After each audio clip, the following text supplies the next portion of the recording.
Hi, sippers. Welcome to our first show. This is our first ever live recording for the Brown Liquor Podcast. And we just want to say, hey! We're so excited to actually start doing this. A lot of work has gone into it, so I'm just going to yield to the panel really quickly. This is Elysia. I just want them to introduce themselves because you're going to have to fall in love with their voices, individually. So, again, I'm Elysia, and then we're going to have Miss. Hi guys, I'm Vita. Well, hey sippers, I'm Vita. Hey sippers, this is Shalana. Hey sippers, it's me, Amber. And of course, your fifth and your final, it's Adania. Fifth and final, Adania. But what are we talking about today, ladies? What are we talking about?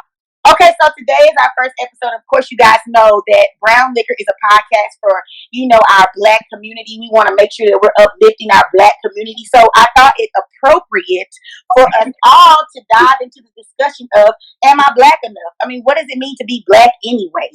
What is Black? Now, we all have seen over the time where you can get your Black card revoked for not knowing the movies. You got your classic Black movies that you person that will get your Black card revoked really, really quickly.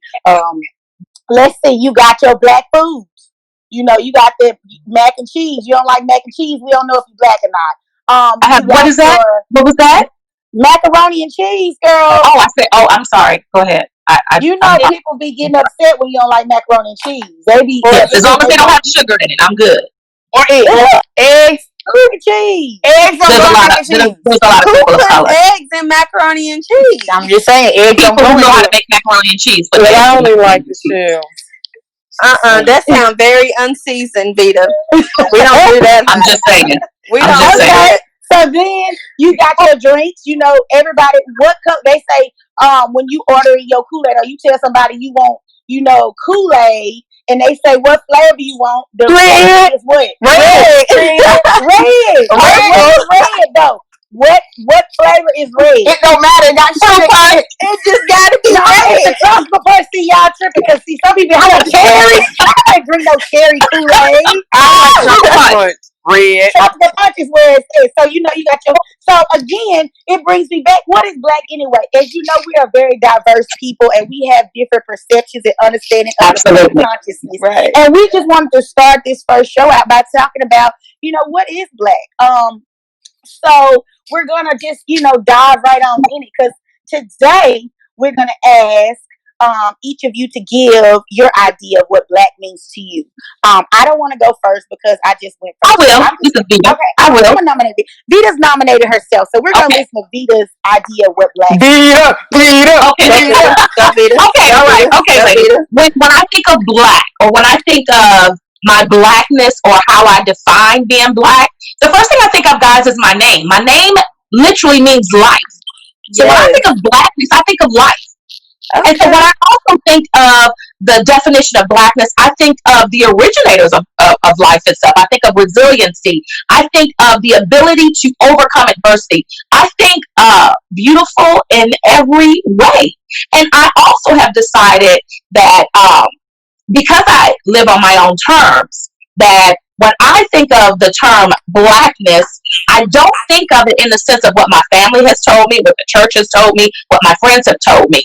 I live my life in my own way. Hence the reason why when you find me on any social media platform, my name is called Life Her Way, and da-da-da-da-da. Whether you find me on Facebook, whether you find me on Instagram, or even my YouTube channel, it's called Life Her Way. So my Blackness is defined in the way that I see it, not in the ways that the broader community would want to define what is Blackness, because I think it's very personal. That's my take. Oh, I like that, girl. Okay. Let me side note. I found some water in my house, and I'm just drinking out of it, but I really hope it's mine. It's probably mine. Oh, my God. That's white people stuff right there. We don't share bottles. We don't share bottles.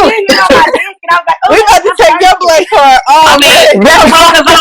Coronavirus. And you just gotta stop threatening my Blackness. Okay, so let's go with who wants to go next, because I really just I feel like that was a really good start. And I want to chime in, Vita, and say, dang, leave some good stuff for the rest of us. I mean, really, I'm I don't sorry. know what to say afterwards. I'll go.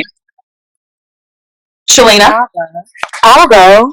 Okay. This is Shalina. I'll say my black is bold, my black is fierce, my black is gracious, my black is strong, and my black is courageous. I'm beautiful, Awesome. I'm chaotic. I am beautifully and strongly made, never to fit in, but to stand out and lead. Come on, girl. Awesome. That's a commercial right there, huh? That is. It sounds like a secret deodorant commercial. Not Suave. Some suave. Deodorant. Why deodorant? Because you know, like the deodorant commercials be so deep, then they get to the end of them, they're like, it's for deodorant. I'm like, damn, I'm dead thirsty. Y'all gotta make me invested in a deodorant commercial. Yeah. It's so deep, and then you just get to the end and be like, secret to win. I'm like, I am the secret. Yeah, I would agree to that. Oh my goodness. So when I when went to define being black, I kind of took a different approach, I guess, from everybody else. And so to me, I viewed it as being black as kind of being a combination of shared experiences that we all have in common. Just to kind of go back to what Alicia, Miss Ray. I'm gonna call you Miss Ray. I can't be first name. I'm sorry. It's fine. Now, quick backstory. She calls me Miss Ray because we talk together. And you know, when you teach children, you have to address each other the way they should address you. Because then you go around calling them, hey Amber, hey Alicia. Your kids be up there like, what's up, Alicia? You like, wait a minute now, wait a minute. So she calls me Miss Ray by habit. So if y'all hear her calling me Miss Ray, I'm not her mother or mistress. You gotta look like her. You know, I think you got the little hair scarf on. Just go on now. But anyways, being black to me is a combination of shared experiences. So, for example, do you like fried chicken? You know, that's a shared experience that we kind of all have. Whether you like it or not, every black person should have tried fried chicken one way or the other, right? Same thing we have, but we done ate so much of it. It's like, yeah. Not everybody fried chicken is meant for us to eat, okay? I mean, some people not, but I'm just saying you tried it, right? It's all about our shared experiences. Another thing, how were we disciplined in the household? Did we get timeouts or did we get our butt whooped? You know, those are all experiences that we can kind of talk about. Me, I got a cookie. I'm pretty sure everybody got a variety of beat downs, okay? No, ma'am, not Miss White. Miss Ray, you said something extremely important to me. I got it all three. I got a punishment. I got a beating. Yeah. I had to ask my mama when I got the bathroom. I got beat up. I got made to go to bed, and then sometimes I ain't eat. I'm like, damn, how many times you gonna whoop me? I can't mama listening, so I don't even say something right now. Listen. I was so afraid to ask my mama for some food. Food was there at 6 o'clock. I felt like that little boy on what is it? The Christmas tale when you like, I just want some more food. Some more food, please. And then y'all had me for bread. For bread because I probably got a cookie and just like go on by your business. A cookie? Yeah, I didn't get it was burnt. It had to be burnt. No. My boy going. I am the rotten one. Yeah. We gonna have to reevaluate your black card. I don't think you got it, Chris. Well, when you talk to me, you probably have to reevaluate it because there's a lot of stuff we don't do and either. Yeah. Another thing, listen. How many of you guys ever watch a bootleg movie? Yes. I seen some good bootleg. Came out for real. That is life. I was grown. Oh my gosh! So y'all pay full price for movies too? No, I said I never knew real movies came out. We ain't got no movies came out. Now that's too bad. That's always black. When I got older, my mama was not. I was like in my 8, 9 when I would go visit my auntie. Okay, so we gotta drink to that because we gotta keep it pushing because we got off on a tangent. So let me see y'all real quickly. For me, and I'm gonna say mine real quickly so Adani can say hers. Just being black is just something I think that doesn't adhere to a set rule. We have so many diversities within ourselves. I think we've been told what we're supposed to look like and how we're supposed to sound. One of my pet peeves was I worked at a dental office, and one of the little hygienists, I was the only black person in there. One of the hygienists told me, she says, you don't act like the other black girls. And I like turn my nose, like, what does that even mean? Like, explain that to me. Because, it to me, they have these ideas. People have these ideas of us, and they expect us to live up to what's in their heads. So I think that, being black is very diverse. You may come from a household where you didn't get whoopings. You may come from a household where you didn't eat certain things. It makes you no less or no more black. I think that's what we're wanting to get to. So I will let Adonia share hers, and then we're going to roll on to our next topic of discussion. Well, since I'm the last one to go, everybody. The fifth and final stuff. The fifth and final. Shut up. Okay, so the only thing I have not really heard is, what I'm saying, black people, we are invincible. Do you hear me? When, as far as parents, our kids jumping out of trees and stuff, like, you are not invincible. You can get hurt. But I mean, decades and decades of trying to destroy the black people, honey, we still standing, and we're standing stronger than ever at this point. Right. So I'm that, you know what I'm saying? Bring us on home. Black you make me want to get my cheese. Invincible. You can't I like that. They're heroes. They try to kill us. They try to kill us, and we're still here. We're still here. Still making it back stronger than ever. The world. Yes. I'm so in love with Amber. Amber has a Black Power hair pick in her phone today. She is coming. Oh my God! Yes, I love it. I love that. So fight the power. Oh my God! From the motherland. So I need one of them to decorate one of my locks with. So let's jump into our first topic. Okay, so I want to talk about, because we're all very educated. You understood. You met us on the introductory videos. We're all very educated. I do want to also make the caveat that education does not only derive from a higher education institute. You can be well read. You can be educated through experiences. Just this group of collectives, we've all been to school in addition to having experiences. So that's put us in some different arenas. Not saying that we are the only ones or it's unique to us, but we have definitely had some, shared experiences. And the first one I want to talk about is being black in the professional world. Like, how does that work out with you all? I know for myself, it's still a learning experience. And I think I'm just having to, put some of my naive thoughts to the side. So I'll just let somebody chime in on, what's your experience on being black in the professional world? Well, this is Adonia. I'm going to go ahead and snatch that one on there. Okay, so go ahead. I'm coming. Before everybody for me, I'm still considered young in the black professional world. I'm 27. I'll be 28 next month, y'all. Okay. But for me, my professional world started about 25-ish because I was still in the military. So then when I got out the military, they automatically were just like, oh, you're military. Let's put you in the supervisory role. So now I've been this 25, 6, 7-year-old supervisor supervising a lot of people who are older than me. And on top of that, I'm usually the only black person within the supervisory chain of command. And, you get a lot of backlash. And in that sentence where you can't act black, whatever that means, I'm not sure of. But I do make it very known that I understand you may have an issue with me. I remember one time I had an issue with one of my older supervisors. And and I don't think she meant to offend me at all. But after I had to, check him, put him in timeout, and close his door behind me after I said what I had to say,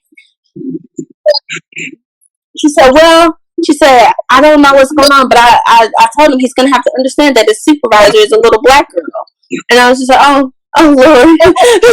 It's one of those things where like, dang, okay. Wow. So that's what's being said to me when I ain't around. You know what I mean? But and I love her so much. We have a really great relationship. I even have a great relationship with him.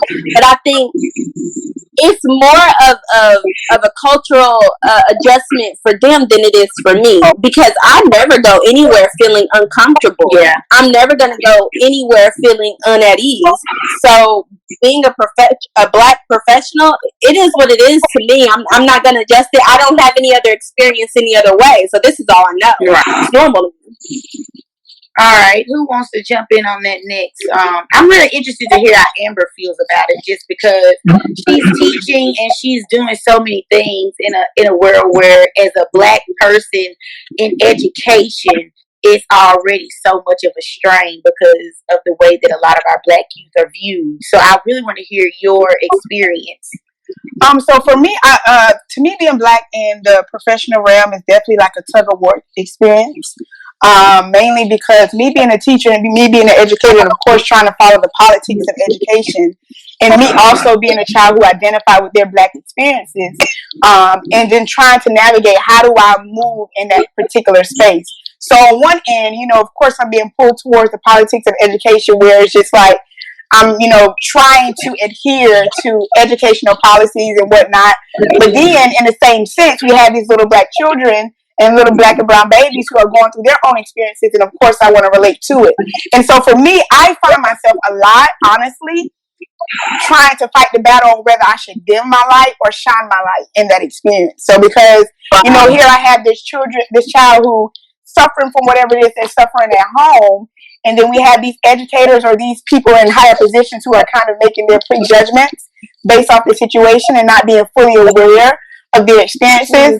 And then me being, of course, a Black teacher coming from their experiences, it's just like, hold up, we don't gotta get them 3 days home at school. You know what I'm saying? Like, we need to really try to figure out what's going on, because at the end of the day, I always say this. I don't think Black children need discipline. We need guidance. They need to walk them through their steps, because if that's not the case, we start this, prison to pipeline to prison. That we get, and then all of a sudden they get a label and that kind of stuff. So it's a constant battle of me trying to figure out if I should step up, because not only if I step up, if I do it, I'm also going to get, chastised for it. So it's just kind of like a battle back and forth all the time. That just comes with cultural competency. It doesn't. Everyone's finally jumping on that wave, but it's so far behind. It's going to take people forever to catch up. Right. They're not realizing that we're already traumatized, so they still try to distance to being traumatized. No, that's a good point there. Yeah, there is this blind eye that's being turned to a lot of our youth. We're made to feel as if we have to come in already adjusted, not even thinking about what they endured before they even get to these classrooms and what they have to go through. I would just say really quickly, my experience has been very, varied in the way that I'm still learning. I didn't realize how threatened people were by me. I view myself as a very kind person. I don't get People do not say that they're kind. It's Black and you're educated, and they I can't will not handle it. tolerate this level of disrespect. This is outlandish. Okay. So, as I was saying, before I was so politely interrupted by my sister, I didn't realize how much of a threat my skin color was to me, for me, perceived by others. I just recently, was in a conversation to where I kept being referred to as hostile, and I was sitting with my hands in my lap, not speaking. I wasn't speaking roughly or anything like that, but I kept being referred to as hostile. And the only thing that kept boiling up in my mind was the only thing that could make me hostile is the fact that I'm Black. I'm not giving you any reason to view me as being hostile or anything like that. So I think these conversations that we as Black women, Black men, Black people in general, and I especially feel sorry for our children because they don't know how to advocate for themselves properly. So I hate it that we as Black women and men have to endure this, but it's definitely something that I've experienced, and it leaves me always walking away like, how should I have responded? Should I have went off on her and be like, who hostile? Let me show you hostile. Sometimes you gotta give them what they want and then redirect. Right. You don't want to feed into it. I think, just being quicker on my feet and saying, like, I reject that narrative. I'm in no way being hostile. I'm not presenting myself as such. What needs to happen is your perception of what a Black woman can be should widen dramatically. Ms. Vita, what you got for us now? Shalina, do you want to speak first? I can be last. Okay. I mean, y'all pretty much summed it up. Like I said, my experience is probably similar to Alicia's. Like I said, just being a black woman in general and having elderly white people as a supervisor or a boss or whatever, and they just intimidated, I guess, to say the least. So sometimes you do just have to redirect them and let them know this black girl is here to stay. You ain't gonna get rid of me that easy. Other than that, I really haven't had any harsh experiences. Oh, excuse me. Well, I mean, as far as me, as far as my professional blackness fitting into society, well, I've worked overseas. I worked in Japan for 2 years teaching. So I'm going to go and speak in the vein of, in my very early in my quote unquote career, I taught overseas. So my introduction to my professional life started truly in a whole nother country. And because of that, it gave me a warped sense of understanding when it came to acceptance in America. In the Japanese community, if you are considered a teacher or a sensei, you are widely, absolutely regarded and upholded and respected. And all of a sudden, I came back to America working in the school system, and I moved to Georgia, and all of a sudden, kids were walking up to me talking about, "What's your name?" And I did not understand what they were saying. And I said, "Excuse me?" And they were like, "What's your name?" I said, "I'm sorry, say that one more time." They said, "What your name is?" And it was such a culture shock. So I took all of that, and as I continued to grow in my professions, I just realized, because I've had such a wide variety of working overseas, I used to move every 2 years. Whenever I would go into an interview, they would always ask me why. Why is it that, not why, but they would want to know, I see you've moved a lot. And I would always have to let them know, if I were a man, you would see me as being ambitious. But because I'm a woman, and I really want to say because I'm a black woman, you see me as flighty. And so I wouldn't say I resent it, but I would always make it very clear to them, I see you and I raise you. Because if I were a man, you would see me as ambitious. But because I'm a woman and I'm deciding to move every 2 years, you see me as something different. And what I would end up saying is, well, I'm number 9 out of 10 children. And because of that, my brothers and sisters have always opened their homes and asked me if I wanted to come and join them in the state that they lived in. And I've always said yes. And I said, and plus I have no children. No. I don't know. I think I may be sheltered in a sense. I don't know. I haven't been exposed to a whole lot. Well, come on. Let me invite you to my classroom. Just give me 7 days. Promise you. 7 days. 7 days. You'll be all right. You go back with your black 7 whole days. You go back with your black card. I mean, I have it. Don't get me wrong. It's just, I don't know, life experiences and stuff. I guess I'm sheltered in that sense. Well, we just have to understand, a lot of times in our professional lives, we have to reteach people, and in our personal lives, we have to reteach people how to treat us. Mm-hmm. Right. Because when they don't know you, they just don't know you. So you're going to have to reteach them now how to treat you and how to respond to you, because they don't know you. That is the perfect segue. That is the absolute perfect segue, because we're going to start talking about, like, how does it work with your being black in your personal lives? I would just say, growing up in a black family, you all, you live very, very closely with one another, because, in the black community, everybody congregate at grandma's house or big mama house or however y'all refer to her. I done come home after being grown and my mail open, because my mama feel entitled to open my mail. Your family opens your mail. Yeah, you're right. Or you go in the room and you close the door, and the first thing out of your mom, I said, "What bills you pay? Why your door?" I'm slamming my doors. Right? Yeah. So, Yeah. Can we talk about how toxic that is, though? Yeah. That is so toxic. So I think as I've grown into my adult self, I've had to learn how to establish boundaries with a very close-knit community and not make them feel as if I don't want you to be a part of my life, but I just want you to respect it. Sometimes I just need you to stay on the other side of that line. We can still hold hands, but you keep your feet over there. And when I straddle, you can put me back over there, but just let me go. Yeah, let me figure out what this looks like for me, because again, a lot of times in our community, if you stray outside of that box, it's like, oh, you think you're better than, so and so. Yeah. You doing this. When I go back to my hometown, I hear stuff about myself all the time. I'm like, at one point, I had twins. I didn't know I was pregnant with twins. I thought Mason was my first child. So it's like I'm always hearing something about myself, and it's because I've chosen to do something different. I think it's not always meant to come from a malicious. Oh, this person's leaving our fold. Like, what are we gonna do? Like, how are we gonna respond to this? And it comes out negatively.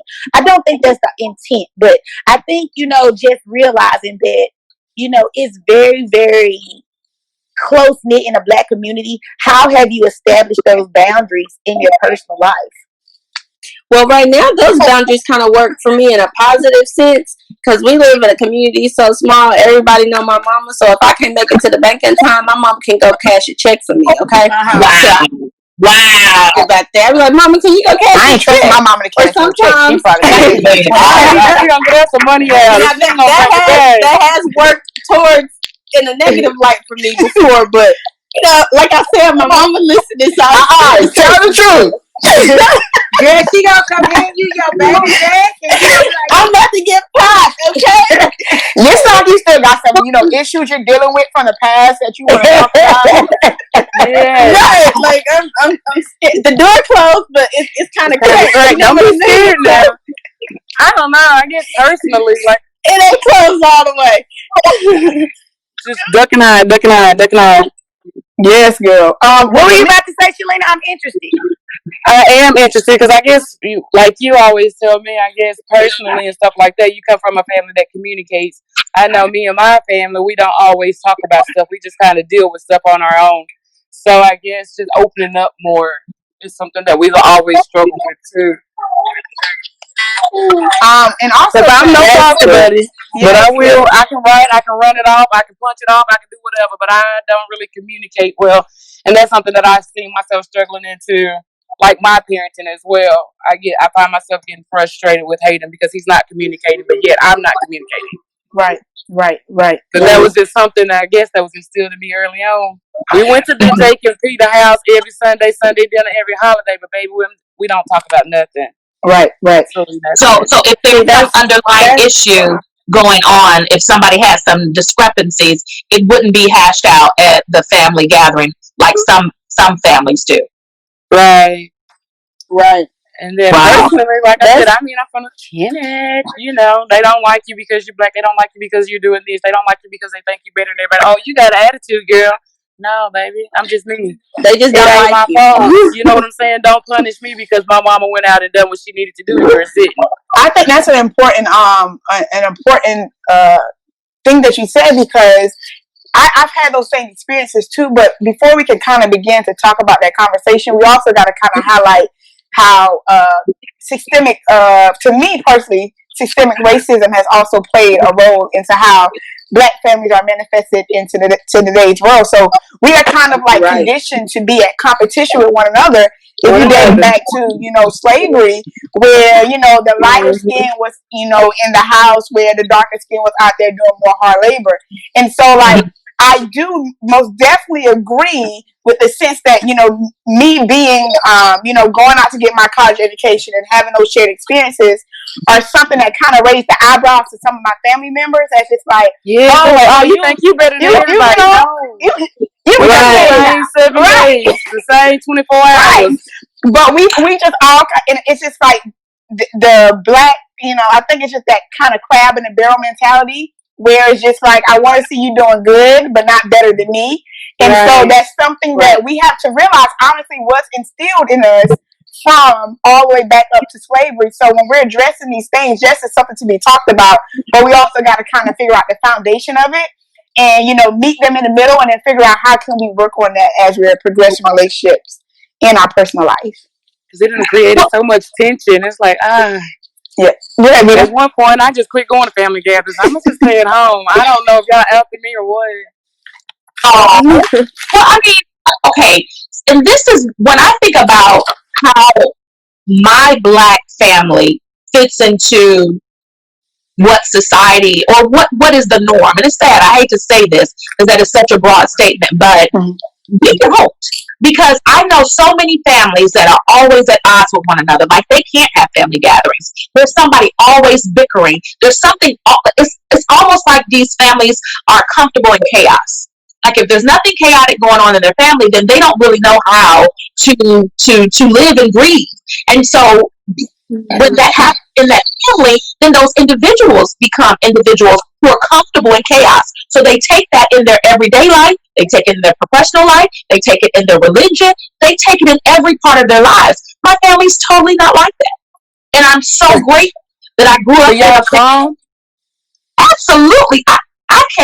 I don't even know of at this day and age. Now I do remember like my siblings going back in the day talking about how my mother's, I guess generation could go at it, but for the most part, all of that bickering and backbiting and name calling and that's just not in my family. I'm a second to that too, Vita. For my particular experience, we don't do that. I am so glad that is not that is not anything that I can identify with. And I think also because, everybody, I think we definitely uplift one another. It's not just clap and a bell like, girl, you doing it? Congratulations. Because my mother's sibling, I think it was like 13 of them. So we were prone to hop from house to house. If you want to find a job and go to Maryland, you go to Aunt Jessie. If you want to find a job in the Chicagoland area, you go to Aunt Shirley. But we lost that. Mm-hmm. We lost that. I have a huge family, but again, we don't have that unity. You know what I mean? That's something I don't have that. I don't either. I don't realizing like, God, my life is shit. Well, can I go to Aunt Shirley in Maryland? I want to go. Seriously, my grandparents had 16 kids. Like my mom is a single parent of 5 children, and so like I'm the only girl, and we had like my mother's grandmother had 10 children, so all of us was always close. Grandma Fanny, she'd come in, we would all go to her house, and we've just always been that close knit. Now that's not to say that we don't have issues, because we do. But when we come to the cookout, we come to eat, we come to laugh, whatever beef you got going on over there, man, this fried chicken so good, make you want to slap your mama. Like, let's get this thing on and popping. That's kind of like the experience that we had. So I can't relate to the conflict and the constant, division of a family. It's something that it's not my reality. Now, I strive for the calmness and peacefulness for my own family right now. Because, like I said, when growing up, like I said, we had gatherings and they were together, and for the most part, they can keep it together. But if Aunt Susu get mad, it's it's over. You might as well pack up and go home because you won't get no more peace. And don't go look for the next one because it's gonna be worse the next go around. It's like, nah, because she ain't finished saying what she had to say, so she like, Susu coming back with her bag and she gonna be ready. So weird. So like I said, my grandparents had 16 kids, so I got 40 plus first cousins, so we are huge. Yeah. Like I said, so every day won't be perfect, but man, just some type of peace. Like every time we have a get together barbecue, y'all finna fight, I'm finna go. I'm the first one to leave. Me and Bobby, Bobby and her crew gotta go. What is it, Adanya? What's that? So Ember said something. She was like, her mom's a single mom of 5. Likewise, so is my mom. Look at me and Ember. Okay. But my mom was like the first person ever in our little family. It's not little at all. We're actually really big, stretched out. None of us get along. It's really different. But she was the first person to break those generational curses. You know what I'm saying? She moved away from the big family and raised her kids in a different area. So whereas we're all doing things like I've advanced through colleges, my little sisters are in Texas. I have brothers that are in North Dakota and Arizona. You know what I'm saying? We left. We're gone. We left the nest, and it is what it is. But my mom is looked at in the family as acting like she's too good for everybody. She don't ever have time for her family, so on and so forth. So that's different. Whereas my mom has always showed me to be strong. You know what I'm saying? If you don't have to get it, sometimes you just got to get it on your own, and that's okay. And in the same sense, I'm so much like my mom. Like, I'll get in trouble for not asking for help. like, Adonia, why aren't you asking for help? Well, because I got to be strong, mama. You know what I mean? So it's whereas those are positive things, it could also be a curse as well. Is. You know what I mean? Because, I mean, I get the same thing, too. Because, you know me, I try to carry a mule, a kid, and the job and everything else. But mentally, it drains you. So sometimes it's the world on your shoulders, even though it feels like you up under the world. And then those generational curses is just, baby, being the first of anything, you always gonna have it, especially in a black family. Mm-hmm. Yes, they always gonna remind you that you. And that's what I was going. And it ain't no good congratulations reminding. It's a exactly. You done this, so now we got to go do this because you done that, and they expecting us to do this too. Like, no.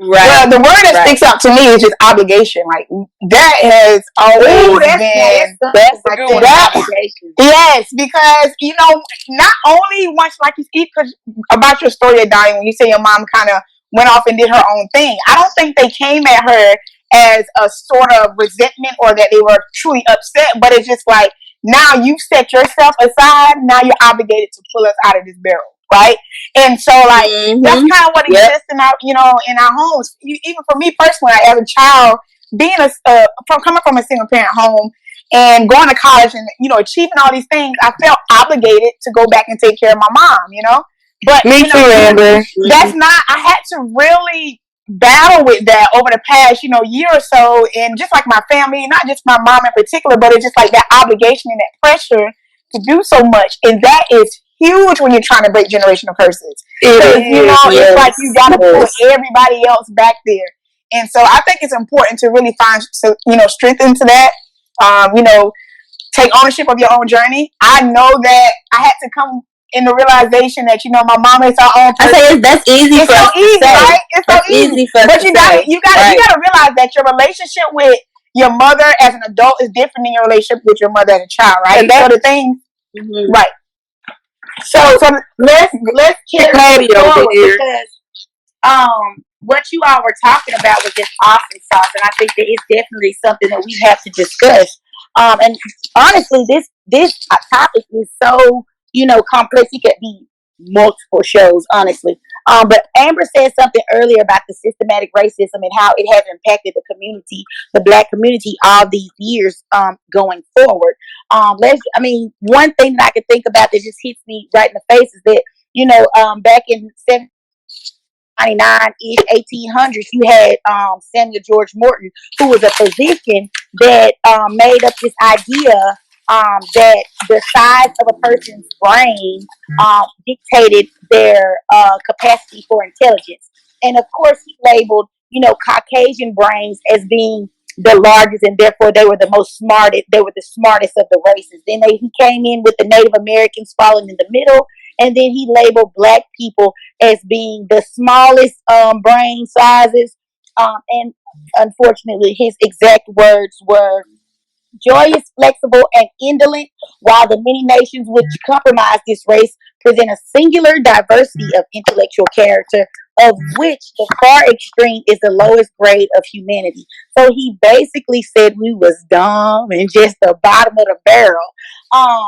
And so with that became the foundational principle for many of the modern medicines and practices that we have today in our society. Even though it was disproven, it still was stuck and indoctrinated in the minds of a lot of people that make decisions for Black people. You also have to think about the doctor that experimented on Black women without anesthesia, the gynecologist that experimented on Black women without anesthesia. He did all of these, procedures on Black women without giving them any sort of pain medicine, because he said Black women did not feel pain. There were just so many things that happened to the community and the culture. So with that being the case, we stand on all of these lies and stereotypes and stigmas, and they just kind of trickled into the way that we treat each other within our So my question is, how do you all feel like you fit into the Black society as defined by society? Like, society says, we're this and we're that. But how do you feel like you fit into it? And just to give a little bit of context for myself, I don't look at myself as being an outlier but I do see myself on a different end of the spectrum within the Black community. And I think it's very important for us to kind of discuss that spectrum of what Blackness is, because people just want to say you should be in the middle. You gotta like rap music. You gotta like chicken macaroni. You gotta have you should have gotten beat by your mama and blah blah blah blah blah. When in actuality, that's not the case. So I just wanted to. It's not, because I don't like rap music. I didn't get beat by my mama, and I don't care for macaroni. Man, Shalina, we about to talk about some things. Okay, we gonna have to fix her so wrong there. Okay, It'll be different, right?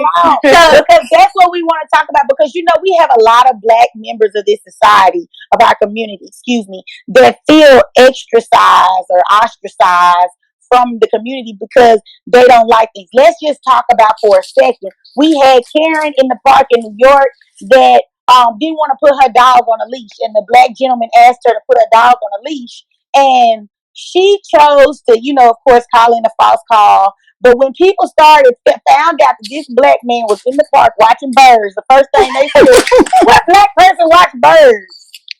I swear we can take the focus off of it was like we stopped seeing him as a Black man at this point. It's like, well, should have been out there watching birds, watching no damn birds. Yeah, Black folks don't watch birds. I love Black. I love them, but I hate us at the same time. That's That was a good one. I love us. I feel like we don't take stuff seriously. In that moment, it was like the support of this Black man went from, oh, heck no, Karen got to go. Find this B word to, well, you shouldn't have been out there watching birds. That's your problem. That's your Black people. That makes me think of them damn Beethoven. Everybody thought that Black Beethoven was Black. Come on, now. When they found out Beethoven was Black, now everybody gonna put bass behind the symphony, and we straight vibing. It's like we support you when we say we deem you as being Black, but all those people that fall outside of that category, sometimes they walk out of this community feeling really dejected, like they feel like, I am one of those people. I am definitely one of those people. So, y'all, let me tell y'all about this woman that said I look Black. Okay, let me tell y'all. When I tell y'all, this woman's talking about my locks, my tattoos, my big old juicy lips, my little squinty eyes. She said I look Black, y'all. And she never finished. But what? Low down heifer right there. You can't trust those. Right. What does that even mean? What does it mean to look Black? Yeah. Period. I want to know. I got the juicy lips and the eyes. I don't have the dreads on the tattoo. So what's Black? I think as a culture, we're losing the idea that Black is really just the color of our skin. Yeah. You know what I'm saying? It didn't come with we're losing that. It didn't come with an instruction. Like that's something we can't control, and that's just the race part of it. Now our culture, on the other hand, baby, it's adopted from all cultures. Like everyone's culture, even white people, even Caribbeans, the culture is just not authentic to them. You know what we do, other people do, and that's okay. Like there's nothing wrong with that. You are not any less Black because of that. But you know what I'm saying? I've always been the Oreo in the food. You know what I'm saying? I'm the only cheerleader. I'm the only person in all the advanced. I'm sorry. That's what I said. I'm saying, like, I was never accepted by my Black peers because I act too white, and of course I'm not accepted by white people because I'm Black. I don't like that. I don't like that phrase though. Damn, I don't like that. Like I'm really just now being able to understand where I fit in the Black community, and that's different from Amber, that's different from Alicia, Vita, and Shalina. You know what I'm saying? I'm Black, and baby, this is me. Yeah. Like that lady said, I look Black, okay? And y'all can't take that from me. I think that goes back. But at that time, it was so hard for me to go through school and to go through life. So I went to the Marine Corps. I'm like, forget all of y'all. I'm going to where the price is right. They mixing up all kinds of shit over there. I'm over there. I think what you said is very important, though, and it kind of goes back to what Miss Ray said in the beginning about her defining what Black is. It's no one unique experience, right? Like we all come from a variety of different backgrounds and different experiences. But also, I will say too, kind of like the reason why I said I love us and hate us at the same time is that just black people just have a unique way of just mess. I don't want to say mess. They just come on, people. They just don't get it, right? So like, I feel like whenever we are, especially during this time right now, when we are fighting for a cause and fighting for empowerment and change, we have to realize that there are going to be some people who don't have the same experiences in black culture as we do.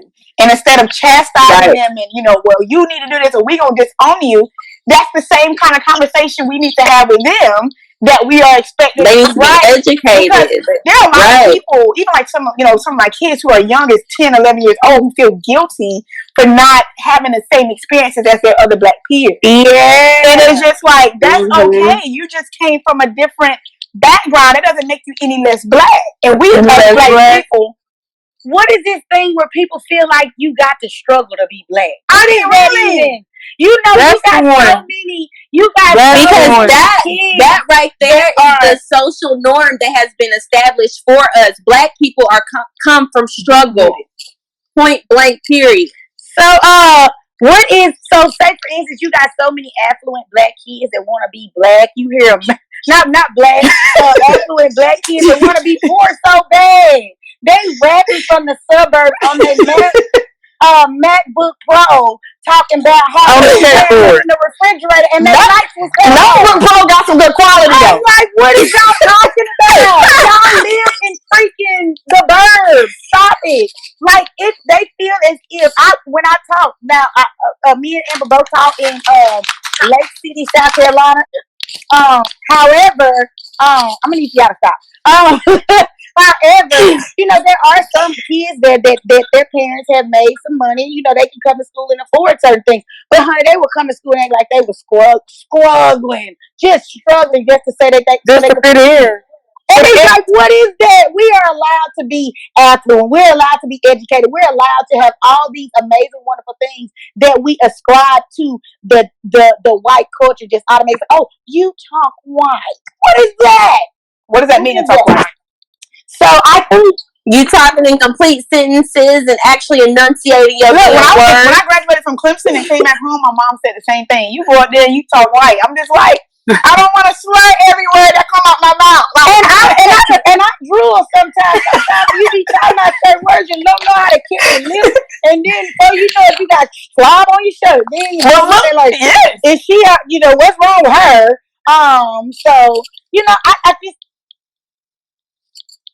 So I feel like just because we getting close to our time, y'all, I don't want us, because this show could go on for many episodes. I feel like we will revisit some things, but can we please talk about really quickly things that as a black community, we got to stop saying each other.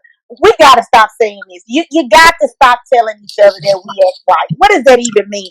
First of all, you're giving too much credit to these humans. That's what I was about to say. To tell me that I act white is telling me that I'm acting something better than what you're relating to. Don't tell me I'm acting white. Like, I'm educated. I'm black. I am who I am. Me being white is not this pillar of hope that I'm trying to attain to. I don't care about that. I want to be me. I love being black. Right. I found a better way. Let me do me. Free me. I've been acting black since I was 8 years old. I've always talked proper. It's kind of weird. I don't know how I got to here, but I'm here. My cousin, she'll tell you I done had like 17 accents in my life, and I just don't know. I think that's disparaging. She thought I was faking. Y'all, I got a stutter. And she thought I was faking my stutter for like 2 years. She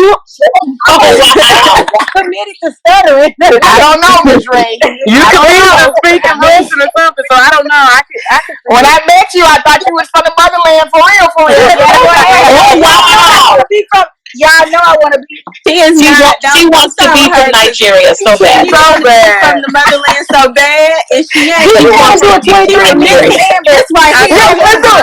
Y'all stop talking so I can make sure that I get this. You want to do a 23andMe with me, Amber? Because the rest of the crew, they treat me so bad because I want to find out if I'm from the Ivory Coast. I don't believe in those tests. They all rigged up. I don't believe in them. You have to look at the fine print on there. They are absolutely guessing. We all know what So we can guess. You're on the other side of Mississippi. I'm not from Mississippi. I'm from America. Y'all, see, now she done got upset. You know what happened? Yeah, you know I'm from Southern Texas because I done got upset. First of all. Are your dreads? Be great, my love. Be great. I mean, if you look at the texture of your hair, I can see it a little bit. I can You see know it. what? Oh, wow. See, that's one thing we gotta stop saying to each other because that's messed up. All right, that is not. I'm coming to your defense. Lucy. That was mean. It was mean. That was mean. We gotta stop calling people nappy headed. Yes, let it go. What is that? We got different textures. That's it. I always say if it's growing out your scalp, it's good hair. If it's hard to comb through, it's just a little nappy. It's a little coarse. It's not nasty. It's coarse, Amber. It's coarse. Difficult to manage sometimes, and that's a reality. But we got to, because, and I'm gonna say this because right now, as grown women, we can laugh about it. But I remember being young and curling my hair every 2 weeks because I was told repeatedly I had nappy hair. Yeah. Burning my ears out, and don't go get in the pool because your hair gonna fall out. All these things. When I finally went natural, I saw how soft my hair is, even though it is, of course, my hair is very thick. And I saw how manageable it is. I just had to learn my hair. I love my hair. First, I thought I always wanted curly hair. I did. But curly hair is one of the hardest hairs to maintain. It I sure love my hair. is. I ain't throwing no shade. Her curls popping. But I can put anything on my hair. But some people curls, they cannot. I tried, and my daughter has, a finer gray hair. I used some Jamaican castor oil on her. She looked like she was eating blood. Yeah, why you wear her hair? She had a diagnosed treatment for life. So her hair was just slick. Her hair trying this way. You gotta wait it now. Listen, that's true though. Another thing I think we need to stop doing as well is it's like when we're giving compliments. Come on, let's stop acknowledging the race. So like that's a fine black man. Like what does that mean? This ain't dang he fine or ain't he gorgeous, baby. I'm sorry. That's gonna be hard for me because I see a chocolate man. I'm be like, oh my goodness, You probably the problem. About black kings. I do love listening, but I don't like when they say now. The part for me would be like, look, he's fine to be black. Now that's what bothers me. If you're saying he's fine to be dark skinned, or she's fine to be dark skinned, or you cute. I used to hear that all. You so cute to be dark skinned. And at first, I didn't even. I was naive. I did not know that was. You cute for a dark skinned girl. What is that? Yeah, I was like, what does that When I was mean? in California, I would hear that all the time from the Hispanic race. Like, oh my goodness, for a black girl, you are beautiful. Bruh, don't come from it. And then proceed to ask me for my phone number. You're not getting my phone number. Right. For a black girl. Leave me alone. Now, see, back when in my younger days, I took it, I like you said, I took it as a compliment. It was just like, oh, okay, I didn't think about it. But as I got older, it's like, nah, fam, you ain't finna even sprinkle that over here. Don't even try me like that. Don't even do read it. her so fast, she gonna wish she had never said it. I mean, don't do that, okay? Another thing, and I think this is for our younger generation. I'm gonna speak for our baby girls. Stop calling our babies fast. What does that even mean? What is that? Fast in what sense? That's another conversation. Like in their own sexuality kind of thing. Yes, and it's usually because of the way that they look. They cannot control their body composition. They can't control how they look. That's just genetic. See, that have to be another conversation. That is a deeper conversation. But I can say for the parameter of this conversation, I think that is appropriate because you put a lot of responsibility. And let's just say we dealing with a child that is big busted, hip thighs, and but let's just say we dealing with her. She acts her age. Then yes, stop putting that responsibility on her. But the one that knows she feel bad. And she out here doing everything. You got to drag them out the back. You got to bring them by the neck. Bring them back in. Bring them in. So I think, just as a whole, as a community, we got to stop disparaging one another and drawing those lines of division in the sand. And drawing those lines in the sand. Because we are, at this time, during this climate, and we'll talk about those things as we go further along in this podcast.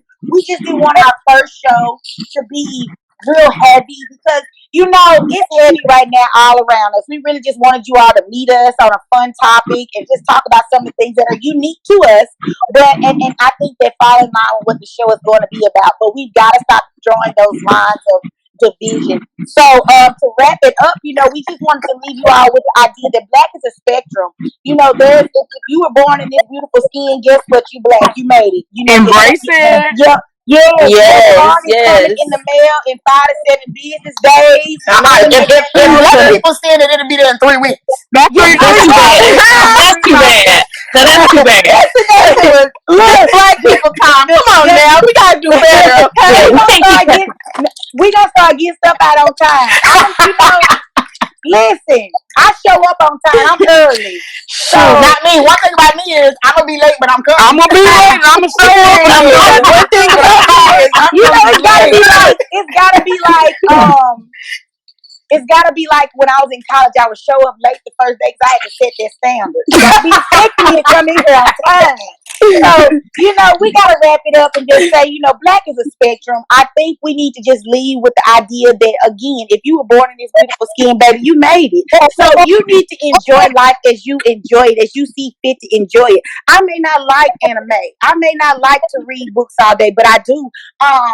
But it's just certain things we're not limited to. We have the ability to use our minds, our hearts, our creativity. I don't know if I wish I could show y'all that video of this man. He was combing his hair with a doggone electric brush, girl. He done put a reel I saw on his that. hairbrush. And he had some Mary's wave grease. And girl, he rolled that doggone hair down so slick. Baby, that's an invention. I hope they're going to get that man his coins. But we are very creative. And if we all adhere to that stigma or that standard that we're not allowed to be anything but loud, obnoxious, and boisterous and whatever, we would have half the stuff that we use every day to make it convenient. So, we got to start looking at black as a spectrum and stop including or excluding people based off of our opinion of what black is. Can we leave y'all with some books today, y'all? Can we leave with a few books? Yeah, we want to hear Them be black. Let's hear some books. Be black, be bold, be beautiful. So some books if you want to, get in touch with your blackness, or the start out with some lights. You got your Toni Morrison, she wrote Beloved. We could just go ahead and throw one of hers out there. We got James Baldwin. I love me some James Baldwin. He was dope. Yes. AF. Then you got Alice Walker. She hit us with The Color Purple because everybody when we be leaving you and me will never Whoopi Black. Oh my gosh, I said that out loud. It's just so many good one-liners from that. If we got time, I gotta tell y'all about some of Daniel. No, we don't. No, we don't have time. No, we don't have time. Don't be coming for me. Don't come for me. We got Langston Hughes. Thank you, ma'am. Yes. Carter G. Woodson. Listen. If y'all don't read nothing else, y'all gotta read The Miseducation of the Negro by Carter G. Woodson. That book right there, I think, should be the number one read as a black person because man, Carter just did his thing. And then, okay, for the song of the day, I want to do the song of the day. It's Go Amber, go. Go Amber, go. Can I do it? Do it, Amber. Yes. Yes. Go Amber. Ooh, child. Go Amber. Ooh, child, baby.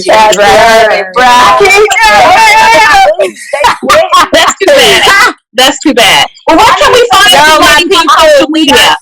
Where can we find you ladies on social media before we go? Amber, go. Where can we find you?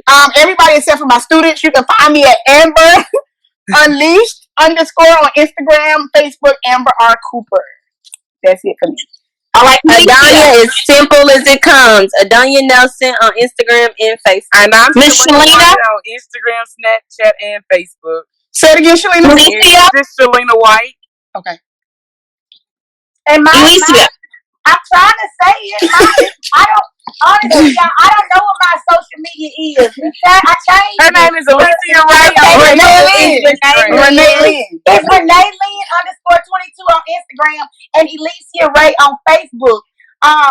Just look on the page, y'all. We got y'all. We got it. Come on, Miss Vita. You can find me on Facebook. My name is Vita Copeland on Facebook. All right, ladies, this has been a wonderful, wonderful talk.